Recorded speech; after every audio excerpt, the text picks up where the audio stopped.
Hello student आज के निये चले एसेछि क्लास 10 सम्भवत 6 नम्बर चैप्टार चलतरी कारेंट इलेक्ट्रिसिटी।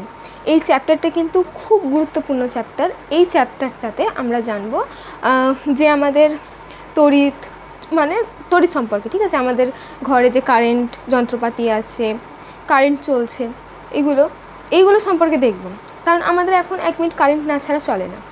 তো এই কারেন্ট সম্পর্কে একটু ভালোভাবে জেনে নিই, ঠিক আছে। এবং তোমরা এই চ্যাপ্টারটা পড়ার পর নিজে বিল বানানোর চেষ্টা করবে। বিল যে কারেন্ট বিল তৈরি হয় না, তো ওই কারেন্ট বিল নিজে বার করতে পারবে। চলো দেখে নিই এই যে চলতড়িতের ফার্স্ট পার্টে আমরা কী দেখব। এই চলতড়িৎ চ্যাপ্টারটা আজকে আমাদের পার্ট 1। এই পার্ট 1-এ আমরা যেগুলো দেখব সেটা হচ্ছে তড়িৎ কত ধরনের হয়। তারপর দেখব যে চলতড়িৎ কাকে বলে, স্থির তড়িৎ কাকে বলে, আধান কয় প্রকার, এগুলো দেখব। দেন দেখব যে কুলম্বের সূত্র, যেটা পরীক্ষার জন্য খুব গুরুত্বপূর্ণ। কুলম্বের সূত্রটা আমরা দেখব, তার গাণিতিক রূপ দেখব, কে একক এবং মাত্রা দেখব। চলো তাহলে আজকে বেশি কথা না বলে স্টার্ট করা যাক। চলো লেটস গো। তাহলে আমরা কি দেখব প্রথমে? তড়িৎ সম্পর্কে, তাই তো। তো তড়িৎ কত ধরনের হয়? তড়িৎ হয় 2 ধরনের, একটা হচ্ছে স্থির তড়িৎ আর একটা হচ্ছে চলতড়িৎ। স্থির তড়িৎটা কি? স্থির তড়িৎ হচ্ছে যদি কোনো আধান পরিবাহীর মধ্যে স্থির অবস্থায় থাকে তাকে স্থির তড়িৎ বলা হচ্ছে। এবার পরিবাহীটা কি? পরিবাহী মনে করো যেটার মধ্যে দিয়ে কোনো কিছু জিনিস পরিবহন করবে, এক জায়গা থেকে অন্য জায়গায় যাবে, তাকে আমরা কি বলবো? পরিবাহী বলবো। তো এখানে যে আধান, যদি কোনো আধান পরিবাহীর মধ্যে স্থির অবস্থায় থাকে, মানে তারা চলাচল করতে পারছে না, এক জায়গায় স্থির অবস্থায় আছে, সেই তড়িৎটাকে আমরা বলবো স্থির তড়িৎ। আর যদি কোনো আধান তোমার এক জায়গা থেকে অন্য জায়গায় পরিবহন করতে পারে তখন আমরা তাকে বলবো চলতড়িৎ। তাহলে বোঝাতে পারলাম? তাহলে দেখো কি বলছি, ধরো এইটা আমাদের একটা পরিবাহী, ওকে, এইটা হচ্ছে আমাদের একটা পরিবাহী। এই পরিবাহীর মধ্যে এইগুলো রয়েছে কিছু কিছু আধান। এই আধানগুলো কি পরিবাহীর মধ্যে স্থির অবস্থায় আছে, সে যেতে পারছে না। তাহলে এই ধরনের তড়িৎটাকে আমরা কি বলবো? স্থির তড়িৎ। স্থির তড়িৎ বলবো। আর যখন কোনো পরিবাহীর মধ্যে দিয়ে আধান এক স্থান থেকে অন্য স্থানে যেতে পারে তখন আমরা তাকে কি বলবো? চলতড়িৎ। আশা করি এইটুখানি কনসেপ্ট তোমাদের মধ্যে ক্লিয়ার করতে পেরেছি। আর আমাদের এখানের মধ্যে এই চলতড়িৎ সম্পর্কেই দেখব, তাই তো। আমাদের এই চ্যাপ্টারটার নাম হচ্ছে চলতড়িৎ। আমরা এই আধান কীভাবে পরিবহন করে, কি হয়, ওগুলোই আমরা দেখব। চলো তাহলে এবার আমরা কি দেখব?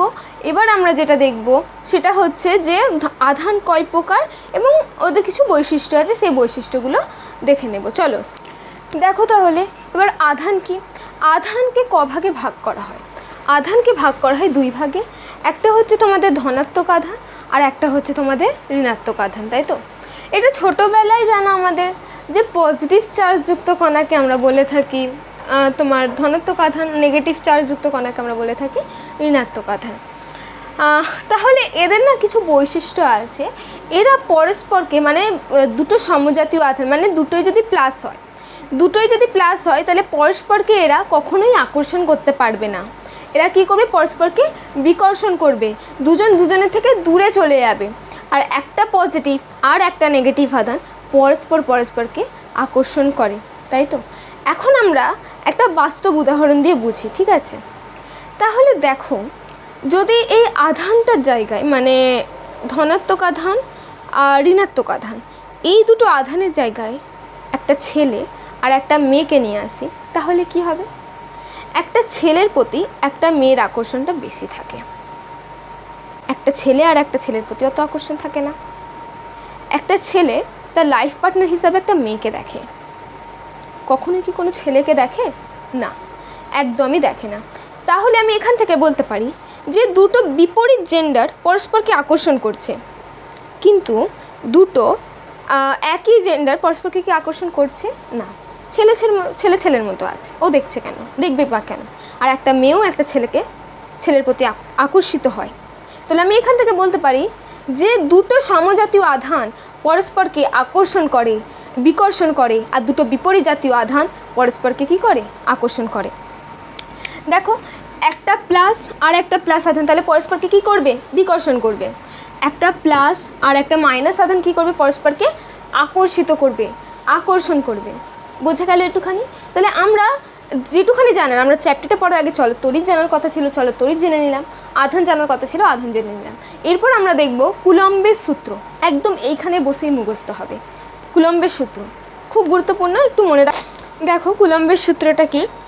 কুলম্বের সূত্রতে দুটো লাইন আমাদের জাস্ট জানতে হবে, যে হচ্ছে দুটো স্থির বিন্দু আধানের মধ্যে কার্যকর আকর্ষণ বিকর্ষণ বলের মান আধান দ্বয়ের গুণফলের সঙ্গে সমানুপাতিক এবং মধ্যবর্তী দূরত্বের বর্গের ব্যস্তানুপাতিক। এইটা হচ্ছে কুলম্বের সূত্র। তাহলে কি বলছে, এইখানে মনে করো একটা আধান, স্থির বিন্দু আধান, মানে একদম ক্ষুদ্রাতি ক্ষুদ্র আধান, এইখানে একটা বিন্দু আধান রয়েছে। এদের মধ্যে আকর্ষণ বিকর্ষণ বলের মান, মানে এরা কতটা আকর্ষিত হবে কতটা বিকর্ষিত হবে, সেই বলটার মান নির্ভর করছে এদের আধান দ্বয়ের গুণফলে। এদের আধান দ্বয় যত বাড়বে, মানে ধরো দুটো বাচ্চা, একটা ছোট ছেলে বাচ্চা আর একটা ছোট মেয়ে বাচ্চা, এরা কি করবে, এদের মধ্যে অত আকর্ষিত হবে না। কিন্তু যদি একটা যুবক আর একটা যদি যুবতী পাশাপাশি থাকে, তাহলে কি হবে, তাদের মধ্যে আকর্ষিত হবে। এটাই ভাবো যে এইখানে বিন্দু আধান রয়েছে, এই বিন্দু আধানটা যত বেশি বড় হবে, মানে যত এদের তোমার পাওয়ার থাকবে, যত এরা যুবতী হবে, মানে 18 বছর 15 থেকে 18 বছর এরকম টাইপের যখন থাকবে এরা, তখন এরা কি করবে, এদের মধ্যে আকর্ষিত হবে, এরা আকর্ষণ করবে পরস্পরকে, কথা বলবে, চেষ্টা করবে কথা বলার, তাই তো। তাহলে কি হচ্ছে যে দুটো স্থির বিন্দু আধানের এর কার্যকর আকর্ষণ বিকর্ষণ বলের মান কার উপর ডিপেন্ড করছে, আধান দ্বয়ের গুণ ফলের সঙ্গে সমানুপাতিক। তাহলে এখান থেকে বলতে পারি যে আকর্ষণ বা বিকর্ষণ বলের মান দুটো আধান দ্বয়ের গুণফলের সঙ্গে সমানুপাতিক। দুটো আধান রয়েছে Q1 Q2, Q1 Q2 যত বেশি হবে এদের আকর্ষণ বিকর্ষণ বলের মান তত বেশি হবে, ঠিক আছে। আর মধ্যবর্তী দূরত্বের বর্গের ব্যস্তানুপাতিক, মানে যে এদের দূরত্ব যত বেশি হবে এদের আকর্ষণ করার ক্ষমতা কম হবে।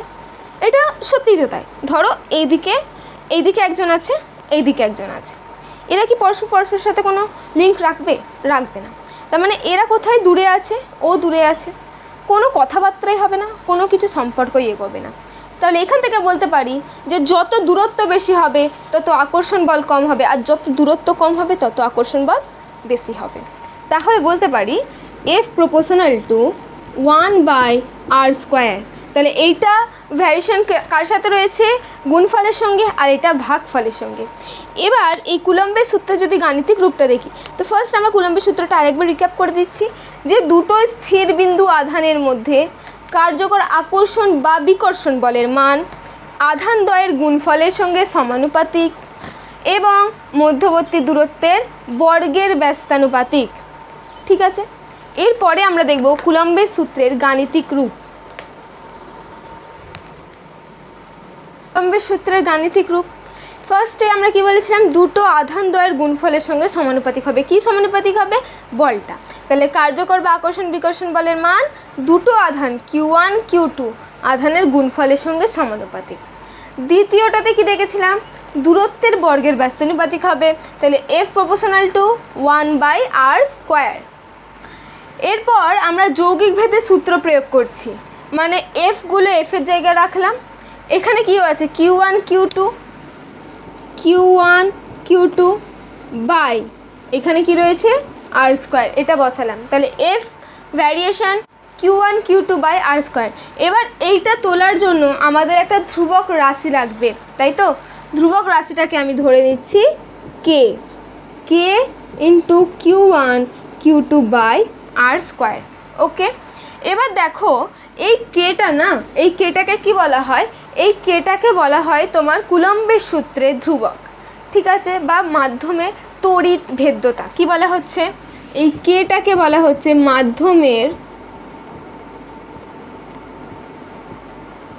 তড়িৎ ভেদ্যতা,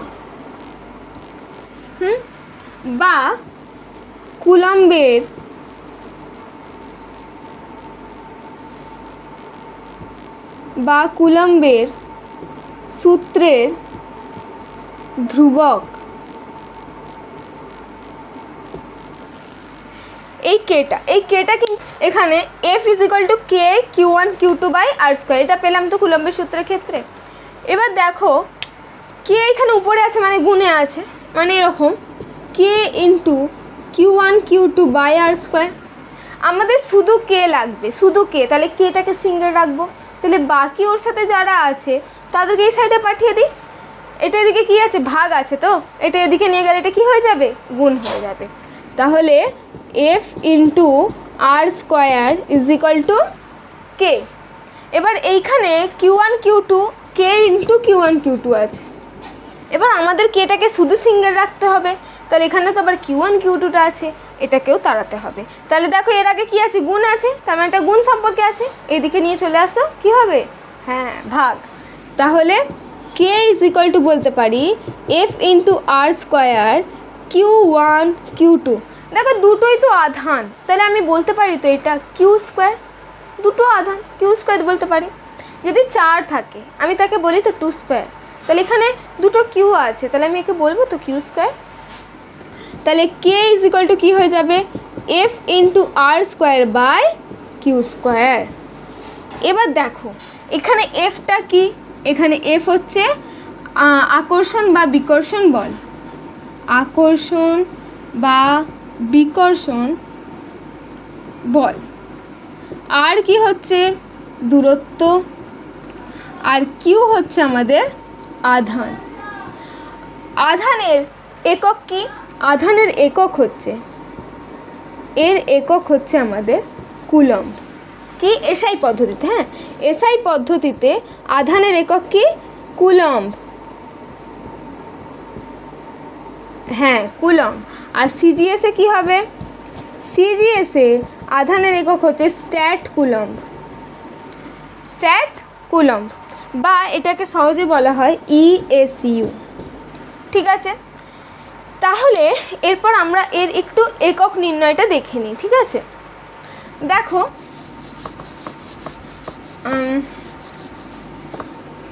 কের একক নির্ণয় যদি দেখা হয় তাহলে কি হবে, আমরা এক্ষুনি কি বার করলাম, K = F × r²/Q²। তাহলে F এর এসআই পদ্ধতি মানে বলের এসআই পদ্ধতিতে একক কি, বলের এসআই পদ্ধতিতে একক হচ্ছে নিউটন, তাহলে নিউটন। আচ্ছা দূরত্বর এসআই পদ্ধতিতে একক মিটার, হ্যাঁ তাহলে কি হবে নিউটন × মিটার²। আর আধানের একক এক্ষুনি বলে এসআই পদ্ধতিতে কুলম্ব, তাহলে কুলম্ব²। তাহলে কে এর মান দাঁড়াচ্ছে নিউটন মিটার², এখানে স্কোয়ার আছে, কুলম্ব² আছে, এটা যদি উপরে তুলে তাহলে কি হবে, হ্যাঁ -2, তাহলে কুলম্ব -2। এটা হয়ে গেল আমাদের কে এর একক। ঠিক আছে, এবার দেখো তাহলে সিজিএস পদ্ধতিতে এটা বেরোলো আমাদের এসআই পদ্ধতিতে, তাহলে সিজিএস পদ্ধতিতে কে এর একক কি, K = হচ্ছে এখানে বলের একক কি ডাইন, এটা দূরত্বের একক কি সেন্টিমিটার, স্কোয়ার আছে স্কোয়ার, আর এখানে স্ট্যাট কুলম্ব লিখবো, হ্যাঁ তাহলে স্ট্যাট কুলম্ব ⁻²। হলো, এটা হয়ে গেল আমাদের কে এর একক। তাহলে মান কি হবে, কে এর নির্দিষ্ট মান আছে, কে এর এসআই পদ্ধতিতে মান হয় 9 × 10⁹, এটা তোমরা একটু মনে রাখবে। আর সিজিএস পদ্ধতিতে কে এর মান হচ্ছে 1। ওকে, তাহলে এটা গেল, আমরা কি দেখলাম, কে এর মান আর একক দেখলাম। ঠিক আছে, হবে এই সম্পর্কটা দেয় যে 1 কুলম্ব = কত, ESU। কি লিখবে তোমরা, 1 কুলম্ব = হচ্ছে 3 × 10⁹ ESU। এইটা একটু মাথায় রাখো, হ্যাঁ এটা কিন্তু গুরুত্বপূর্ণ। ব্যাস আজকে আমাদের এইটুখানেই ছিল।